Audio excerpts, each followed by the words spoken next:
Movie शुरू होती है और हम देखते हैं कि एफबीआई का स्पेशल एजेंट शॉन आर्चर एक ऑब्सेसिव हंट पर है। वह लंबे समय से कास्टर ट्रॉय नाम के एक डेंजरस क्रिमिनल का पीछा कर रहा है। कास्टर ने एक हीनियस क्राइम किया है। उसने शॉन की मर्डर की कोशिश की थी, लेकिन इस अटेम्प्ट में उनके 5 साल के मासूम बेटे को गोली लग गई थी जब वह स्विंग्स पर केयर फ्री खेल रहा था। शॉन इस अटैक में बच गया और कास्टर की तलाश अब सिर्फ उसका जॉब नहीं बल्कि उसकी लाइफ का मिशन बन चुकी है।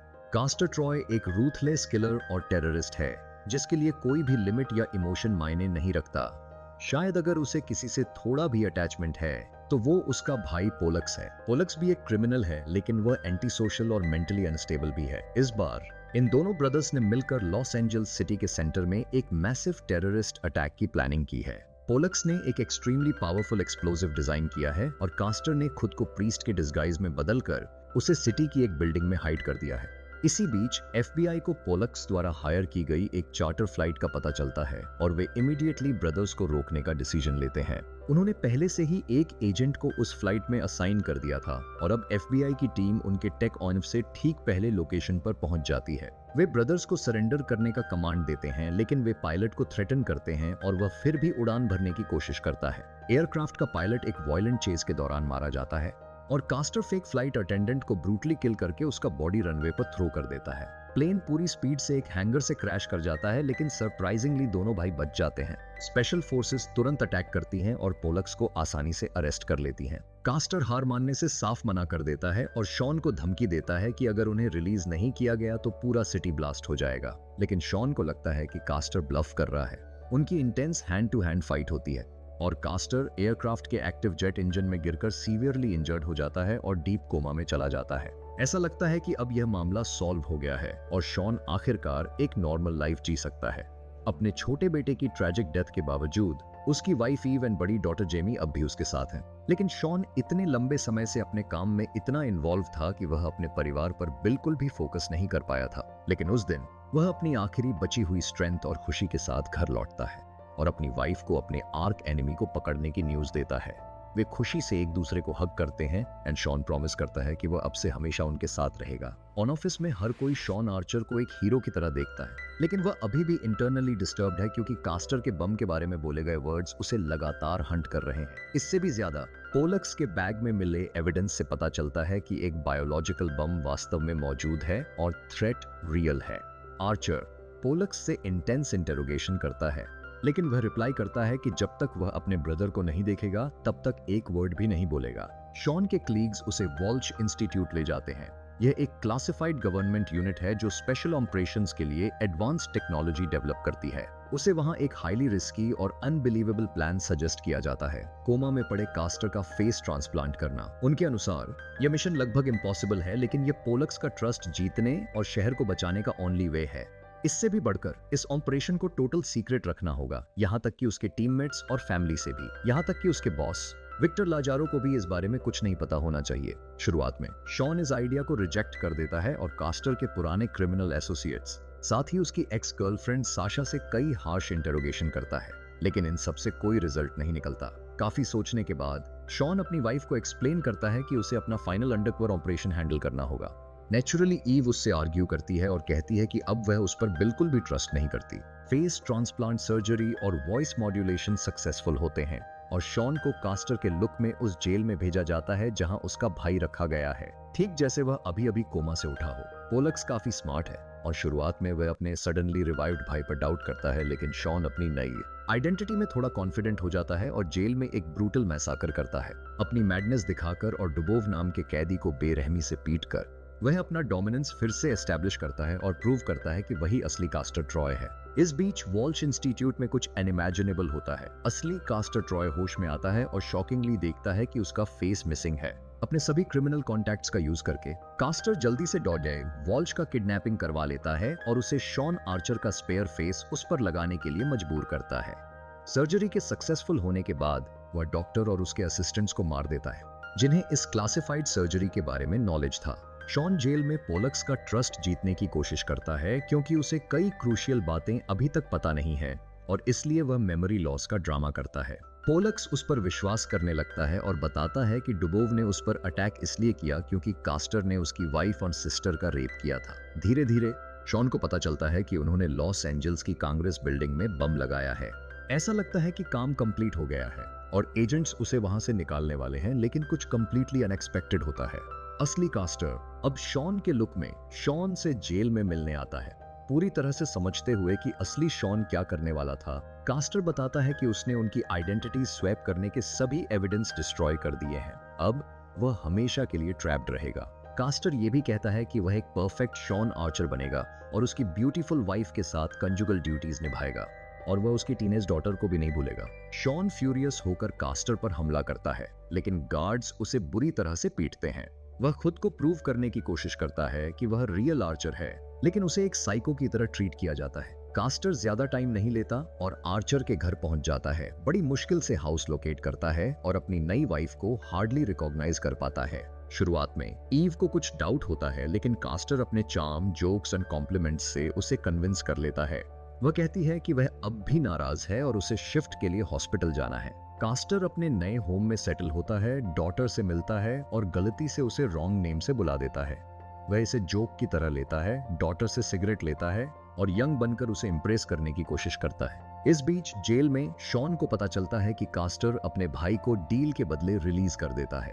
पोलक्स को पहले से ही पता है कि कौन कौन है और सिक्योरिटी गार्ड्स के सामने अच्छे मूड में अपने भाई को बाय कहता है। पोलक्स इंटेरोगेशन रूम में लाइक अ किंग बिहेव करता है और फैंसी फूड एंजॉय करता है। आर्चर का बॉस उस पर पोलक्स के साथ नेगोशिएशन का ब्लेम लगाता है और कहता है कि वह अब मैटर कंट्रोल करेगा, लेकिन कास्टर बस उसे मॉकी करता है, ये समझते हुए कि अब रियल कंट्रोल उसी के पास है। भाई के साथ सब डिस्कस करने के बाद कास्टर एक डेंजरस बम को सही मोमेंट पर डिफ्यूज करता है एंड शॉन आर्चर के डिस्गाइज में एक जेन्युइन नेशनल हीरो बन जाता है। प्रेसिडेंट पर्सनली उसे कॉन्ग्रेचुलेट करते हैं और कलीग्स उसे और भी ज्यादा लाइक करने लगते हैं क्योंकि रियल आर्चर बहुत बोरिंग था। इसके अलावा कास्टर अपनी नई वाइफ के लिए कैंडल लाइट डिनर प्रिपेयर करता है, उसे सेड्यूस करता है और उसे बेडरूम में ले जाता है। इस बीच असली शॉन के लिए चीजें इतनी अच्छी नहीं चल रही हैं। वह फ्रस्ट्रेशन में रायट शुरू करने का फैसला करता है और पैनिक का फायदा उठाकर कुशलता से एस्केप कर जाता है। अगली सुबह कास्टर काम के लिए तैयार होता है और ईव उसे याद दिलाती है कि यह उनके दिवंगत माइकल का बर्थडे है। वह याद रखने का प्रिटेंड करता है और वे एक साथ उसकी ग्रेव पर जाते हैं। मां सिमेट्री में रोती है और हत्यारे को फिर से कर्स करती है। उसे यह भी शक नहीं होता कि वह इस समय उसी का हाथ पकड़े हुए है। उसे अनएक्सपेक्टेड न्यूज मिलती है कि कास्टर भागने की कोशिश कर रहा था और वह शायद मृत हो गया, लेकिन बॉडी अभी तक नहीं मिली है। वह गुस्से में अपने अधीनस्थों को तुरंत बॉडी ढूंढने का ऑर्डर देता है, लेकिन कास्टर यानी शॉन जिंदा है और फ्रीडम मिलने के बाद सबसे पहले वह अपनी वाइफ से कांटेक्ट करता है। फोन पर वह ईव को बताता है कि जो खुद को उसका हस्बैंड बता रहा है वह नहीं है। वह अपनी वाइफ से रिक्वेस्ट करता है कि वह अपनी बेटी को लेकर अपनी मां के साथ रहने के लिए जाए। ईव डरकर कहती है कि उसे फिर से कॉल न करे। फ्यूजिटिव कास्टर ट्रॉय के जिंदा होने की न्यूज वायरल हो जाती है और उसे वांटेड लिस्ट में डाल दिया जाता है। कहीं हाइड होने की कोशिश करते हुए शॉन अपने पूर्व मित्र डाइट्रिच के शानदार मेंशन में जाता है, जो उसकी गर्लफ्रेंड साशा का भाई भी है। डाइट्रिच खुशी खुशी अपने दोस्त को वेलकम करता है, उसे ड्रग्स और लड़कियां ऑफर करता है। बदले में शॉन सजेस्ट करता है कि वे टीम अप करें और परेशान करने वाले आर्चर का एंड करें। वह अब उसके बारे में बहुत कुछ जानता है और उन सभी के लिए उसके बिना यह आसान होगा। उसकी पूर्व प्रेमिका साशा अपीयर होती है, कास्टर को स्लैप मारती है और गुस्से में पूछती है कि वह अभी भी जिंदा कैसे है। वह और साशा फिर किसी प्राइवेट जगह पर जाते हैं और वह उसे एक छोटे लड़के एडम, कास्टर के बेटे से मिलवाती है। उसे देखकर शॉन इमोशनल हो जाता है क्योंकि वह उसे अपने दिवंगत माइकल की याद दिलाता है। शॉन और साशा स्वीट कन्वर्सेशन कर रहे होते हैं और उन्हें यह भी अंदाजा नहीं होता कि पोलक्स उन दोनों को इतने समय से वॉच कर रहा है। इस बीच असली कास्टर देखता है कि कुछ लड़का उसकी नई बेटी को छोड़ रहा है और कार में ही उसे परेशान करना शुरू कर देता है। जेमी स्क्रीम्स करती है और अपने पिता को मदद के लिए कॉल करती है, लेकिन उसका बॉयफ्रेंड हंसता है क्योंकि उसे लगता है कि वह बूढ़े आदमी को आसानी से हैंडल कर लेगा। कास्टर तुरंत अपीयर होता है, कार की विंडो तोड़ता है और उसे बुरी तरह बीट करता है। फिर वह बेटी के साथ सिगरेट ब्रेक लेता है, उसे एक चाकू देता है और उसे सेल्फ डिफेंस के लिए इसका इस्तेमाल करना सिखाता है। इसके बाद पोलक्स कास्टर को कॉल करता है और उसे इन्फॉर्म करता है कि शॉन इस समय डाइट्रिच का गेस्ट है और साशा के साथ एंजॉय कर रहा है। कास्टर खुश होता है और वह डाइट्रिच के मेंशन पर फेडरल एजेंट्स की एक पूरी सेना भेज देता है, जिससे वहां एक रियल मैसाकर होता है। शॉन उन्हें कड़ी टक्कर देता है क्योंकि वह लड़के और उसकी मां को बचाने के लिए बेताब है। गन फाइट के दौरान कई क्रिमिनल्स और फेडरल एजेंट्स मृत हो जाते हैं, साथ ही डाइट्रिच भी, जिसे कास्टर शॉन के वेश में मार देता है। साशा और उसका बेटा हाइड हो जाते हैं, जबकि शॉन और कास्टर अकेले रह जाते हैं और गुस्से में अपनी बातें सेटल करते हैं। लेकिन तभी एक और एफबीआई एजेंट मदद के लिए आता है और शॉन एस्केप करने में सफल हो जाता है। गनफायर बंद होने के बाद कास्टर फ्लोर पर पोलक्स का मृत शरीर देखता है। वह बहुत परेशान है, लेकिन एक एजेंट अपने बॉस का मौकरी करता है और कहता है कि उसे खुश होना चाहिए क्योंकि पोलक्स ट्रॉय मारा गया है। इन शब्दों के बाद फ्यूरियस कास्टर अपने साथी के हेड में गोली मार देता है। कास्टर के ऑफिस में वापस उसे बधाई दी जाती है कि उसे टेररिज्म के खिलाफ उसकी ब्रेव फाइट के लिए टाइम मैगजीन द्वारा पर्सन ऑफ द ईयर नामित किया गया है। इसके बावजूद उसका बॉस लाजारो उस पर एक अभूतपूर्व मैसाकर और टैक्सपेयर्स मनी की भारी बर्बादी का आरोप लगाता है। कास्टर अपने भाई की मौत से खुश नहीं है और वह अपने बॉस की हार्ट कंडीशन के बारे में जानता है, इसलिए वह उसे हार्ट अटैक देता है और उसे मरने में असिस्ट करता है। इस बीच शॉन अपने घर में घुस जाता है और ट्रॉय के वेश में ईव के सामने अपीयर होता है। वह अपनी शॉक्ड वाइफ को काम करने और उसे यह साबित करने की कोशिश करता है कि वह उसका असली हस्बैंड है, लेकिन ईव फिर भी उस पर विश्वास नहीं करती है। इसलिए वह सजेस्ट करता है कि वह एक डॉक्टर के रूप में उसके ब्लड टाइप की जांच करे, क्योंकि कास्टर का ब्लड ग्रुप अलग है। ईव उसकी एडवाइस मानती है, अपने सोए हुए पति से ब्लड का सैंपल लेती है और कन्विंस्ड हो जाती है कि शॉन सच कह रहा है। ईव कास्टर को बताती है कि लाजारो का फ्यूनरल जल्द ही होगा और यह कास्टर से छुटकारा पाने का एक परफेक्ट अपॉर्चुनिटी होगा।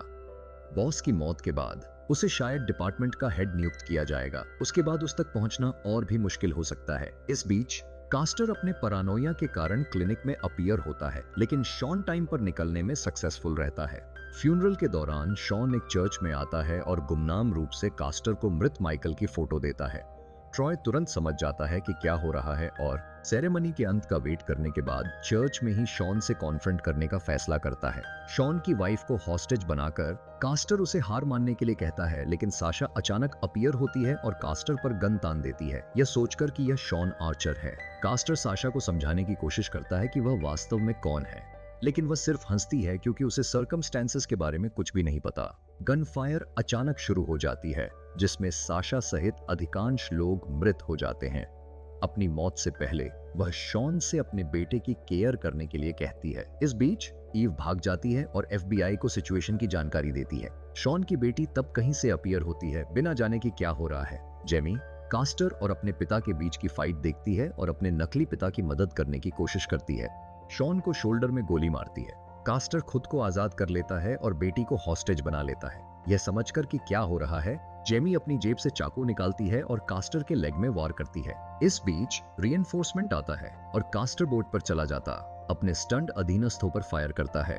शॉन दूसरी नाव में कूदता है और कास्टर का पीछा करता है। शानदार चेज के दौरान वे एक बोट पर एक साथ पहुंचते हैं और एक भयंकर हैंड टू हैंड कॉम्बैट शुरू करते हैं।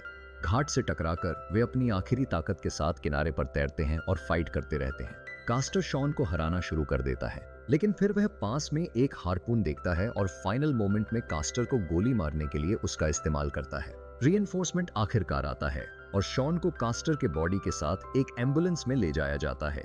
रास्ते में शॉन कास्टर की शादी की रिंग उतार देता है।